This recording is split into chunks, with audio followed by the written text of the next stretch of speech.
Hi loves! After nga naming magpa-massage ni Love, sabi ko nakain kami dito sa La Princesa Hotel Resort and Restaurant. Dito lang yan sa Barangay Bascaran, Solano, Nueva Vizcaya. Along the road lang sila mga loves.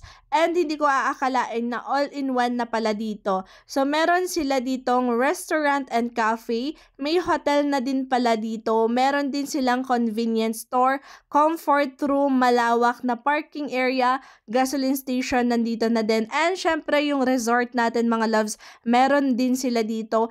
And ongoing yung kanilang function hall or event area. So soon to open din yun mga loves. And itong kanilang resort mga loves, kahit hindi kayo naka-check-in, pwede kayong pumunta dito mga loves. Malawak, tsaka madami silang cottage mga loves. So good, perfect, good siya talaga for relaxation, catch up with your friends dito.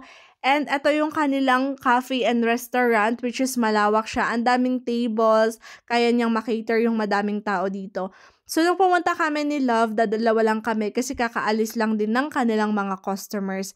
Ayan, lawak. Tsaka ang ganda ng ambience din nila dito mga loves. And nag-order na kami dito ni Love. So, yung in-order ko dito is sizzling pork sa akin. Kay Love naman is dinakdakan sa kanya. And di ko lang aakalain na madami pala silang servings dito ng ulam mga loves. Pang dalawahan yan. Ang dami. So, sulit siya talaga sa 199 natin. 199 namin. And yan, nag-order din ako ng caramel macchiato nila. Masarap yung caramel macchiato nila mga loves.